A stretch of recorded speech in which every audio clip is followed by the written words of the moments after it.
시청자 여러분 안녕하십니까?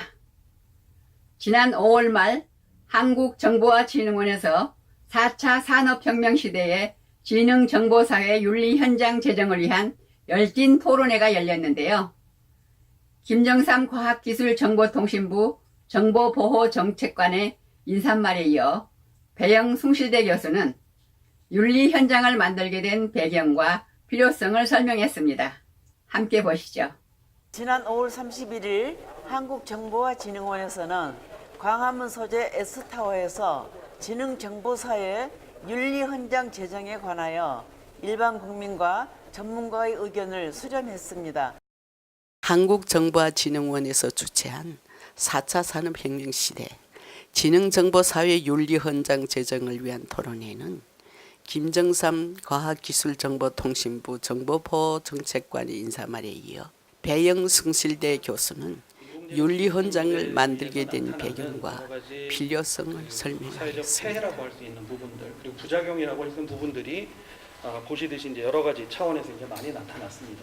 28일 날 엊그저께 지능형 로봇법 개정안이 이제 국회를 통과했습니다. 국회 통과하면서 앞으로 10년간 2028년까지 한시법으로 시행이 되게 되었는데요. 목적은 국가 등의 책무에 국민의 안전과 편의를 증진시키는 방향으로 지능형 로봇이 보급될 수 있도록 사회적 기반을 형성하는 이런 것을 목적으로 합니다. 근데 그 안에 로봇윤리자문위원회를 설치하게 했고, 아울러 이제 지능형 로봇 윤리 헌장도 함께 이제 제정하도록 내용을 담고 있습니다. 그래서 이제 법 제도적인 차원에서의 필요도 같이 더해져서 이 헌장의 마련이 고려되게 되었습니다.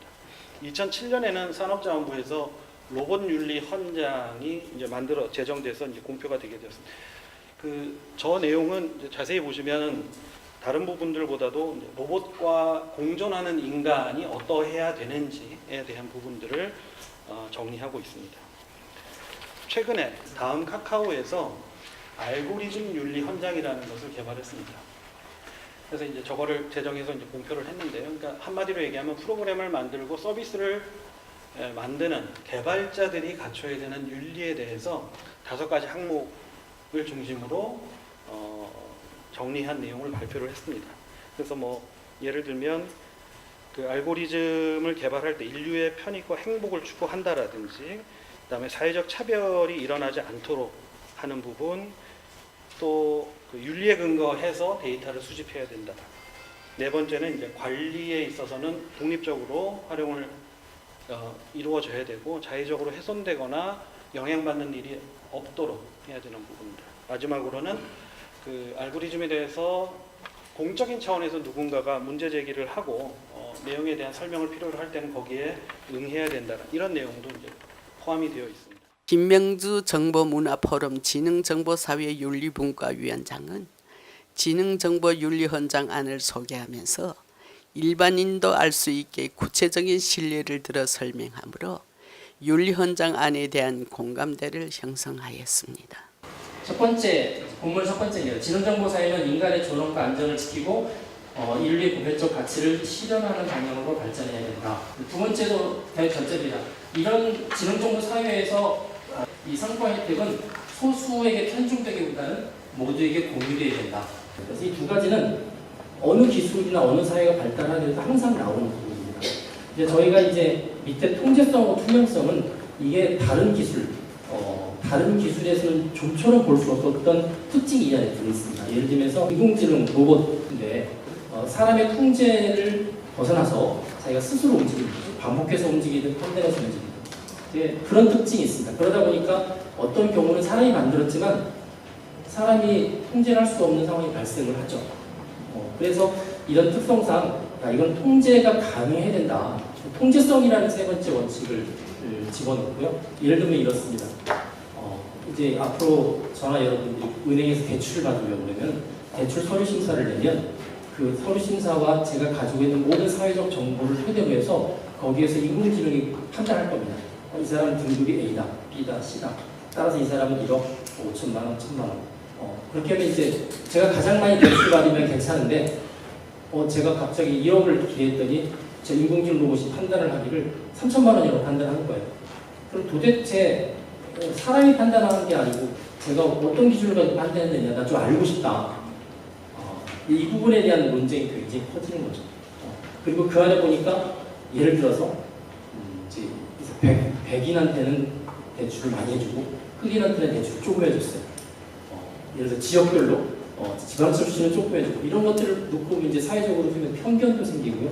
인공지능을 만든 사람 자체가 자기가 편견을 가지고 인공지능한테 뭘 주입한 게 아닐까 이런 생각도 하게 되죠. 그래서 이런 이전까지 나왔던 기술하고 달랐던 부분이 크게 이 두 부분입니다. 그래서 사람이 통제를 할 수 있어야 된다. 예를 들어서 얘가 막 이상하게 해서 사람을 죽이거나 사람을 이렇게 열심히 케어한다고 그랬더니 어느 순간에 잘못 동정을 일으켜서 자기 주인을 해코지를 해요. 그런 상황이 발생할 수 있기 때문에 그래서 이제 그런 통제도 가능해 되고 얘가 어떻게 결정하고 어떻게 움직이는지 내부에 대해서 우리가 좀 알았으면 좋겠다. 그래서 그게 이제 투명성입니다. 그래서 두 가지는 이 지능정보 기술에 있어서 대단히 중요한 속성 중에 하나다. 근데 이제 공감대 형성이란 참 중요한 게 한 2년 전에 이런 일이 있었습니다. 제가 고향이 전라북도 익산이라는 데인데요. 저희 고향이 있었던 사건 중에 하나입니다. 그 동네에 어떤 개가 이렇게 돌아다니니까 익산만 해도 약간 시골이죠. 도시긴 도시인데 시골입니다. 그래서 동네 어른들이 세 분이서 그 개를 잡아다가 맛있게 드셨답니다. 동네 주인 없이 떠다니는 개니까 맛있게 드셨는데 문제는 그게 이제 반려견이었습니다. 반려견. 덩치가 큰 반려견.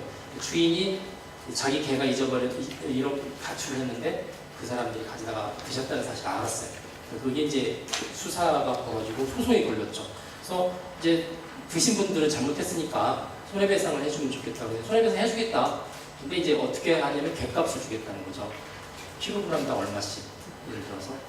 근데 이제 이쪽에 있는 분들은 반려견은 가족이다. 너 같으면 가족을 잃은 다음에 그걸 어떻게 고기 근수로 환산하느냐. 아니면 정신적 피해까지 다 받아 있다. 이거 아직 소송 중입니다.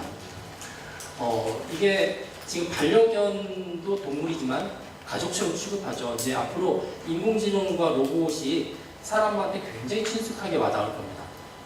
벌써 일본하고 중국에서 어떤 기사가 떠오르냐면요. 인공지능 로봇 가운데서 소셜 로봇이라는 게 있습니다. 사람하고 인간관계를 잘 해주는. 요즘 흔히 말하는 이제 챗봇이라고 해서 이렇게 스마트 스피커처럼 말만 대화하는 게 아니라 실제 사람하고 똑같이 생겼어요. 그래서 배우자하고 똑같이 생겼고요. 유럽에서는 거의 700만 원이면 한 대를 살 수 있습니다. 판매하고 있습니다. 판매할 때 자기가 배우자 로봇의 외모를 지정할 수가 있어요. 파란 눈, 사이즈, 다 대화를 합니다. 문제는 이게 애완견보다 훨씬 더 개인적인 애착이 큰 거예요. 그래서 일본하고 중국에서 뭘 했냐면 결혼을 허락해달라는 거예요. 이 사람 결혼을 하겠다. 결혼을 허락해달라. 나 결혼 안 하고 이 사람하고 사는 게 훨씬 더 편하다라는 거죠. 자, 그 로봇에 대해서 제3자가 쟤는 그냥 로봇이다라고 생각하고 막대하면 이 사람에게 있어서는 반려견 이상의 반항을 불러올 수밖에 없고 이게 지금 사회가 바뀌고 가고 있는 엄청난 흐름 중에 하나인데 이 앞서 나가신 분들이 가지고 있는 지식들을 대중들이 알 수 있는 그 채널들을 통해서 막 확산하는 게 필요한데 다행히 지난번 드라마도 로봇이 아니야 뭐 이런 것처럼 이번에 또 로봇에 관한 드라마가 많이 나오더라고요. 자꾸 그런 부분들이 나오면 훨씬 더 대중적이기 때문에 필요한 부분이라 생각을 합니다. 지능정보사회 윤리헌장안 소개 후 패널 토론 및 청중 질의응답 시간을 가졌습니다. 좋은 게 제가 어디 이런 그 토론회 같은 패널 토론 같은 거 하면서 패널 발언이 끝나고 이렇게 박수 쳐주시는 청중들이 없으신데 역시 실버넷 기자 선생님들이 많이 오셔서 그런지 이게 또 굉장히 윤리적인데요. 고맙습니다. 또 질문. 최근에 중국에서 많은 인공지능 쪽으로 많이 한국을 많이 추격하고 오히려 뛰어넘었다고 표현을 하고 있거든요. 근데 그 원인의 근원을 보면 중국 정부 같은 경우는 이게 윤리적인지 비윤리적인지 모르겠지만 어떻게든 많은 양의 데이터를 확보해서 기업들한테 주다 보니까 그거를 잘 학습해서 되게 뛰어난 어떤 인공지능 시스템이 만들어진 거죠.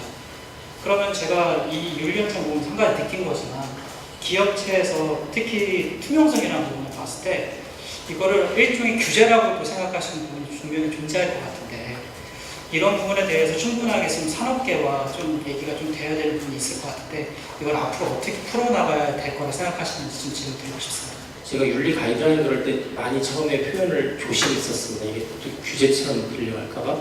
그런데 이제 이게 처음에 말씀드렸지만 일어나지 않은 사회, 일어날 사회 이야기고 윤리적인 거가 더 경제적일 수 있다는 논리 사실 많이 펴는 거예요. 그러니까 윤리를 무시하고 막 드라이브하다가 어느 순간에 갑자기 탁 이렇게 발목이 잡히는 기업이나 그런 경제활동보다는 오히려 기본 최소한의 것을 지켜가면서 그랬을 때 오히려 장기적으로 갈 수 있는 그런 이제 취지로 저희들이 이 단어들을 사용을 했고요. 외국은 글로벌하게 나가려면 그 기업이 도대체 어떤 기업인지를 알고 싶어하고 그래서 윤리나 이런 부분들을 보고 기업의 철학이죠. 그걸 보고 싶어하기 때문에 자기도 필요하다는 이야기를 하고 있어서 이걸 이제 도와주는 측면인 것 같아요. 그리고 중국은 뭐 공안당국이 뭐 14억 인구의 모든 이 바이오 정보를 갖다가 다 학습시키고 막 이러고 있기 때문에 뭐 얼굴 인식하는 알고리즘 인공지능은 뭐 중국 최고다. 왜냐면 학습 데이터가 무한하기 때문에 그러면서 하는 이야기가 결국 비윤리적인 거가 기술이 앞서는 거 아니냐 막 그런 이야기를 해요. 근데 우리나라를 비롯한 많은 나라들은 이미 개개인의 어떤 사생활이나 정보를 중요하게 생각할 때 개인정보를 중요하게 생각하고 있고 다만 이거는 이제 그런 거로 푸는 문제가 아니고요.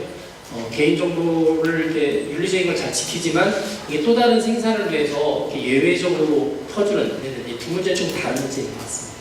사실 4차 산업은 2차 창출하고는 거리가 멉니다. 제 개인적인 생각으로는 위험 요소였지만 보완될 부분도 있다고 생각합니다. AI를 활용해서 새로운 직업들이 생겨날 수도 있고 빅데이터를 활용하면 서비스를 해서 맞춤형 서비스가 가능한 직업들도 생겨날 수 있고요.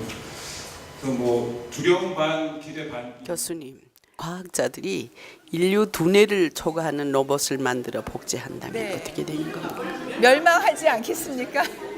아니면 인류가 지금 멸망할 정도로 인구 수가 감소하고 있어서 문제가 있다면 그 자리를 로봇이 대체를 하면 나중에 인간과 로봇이 함께 살고 제가 누군가를 사랑했는데 알고 봤더니 걔가 로봇일 수도 있는 거죠.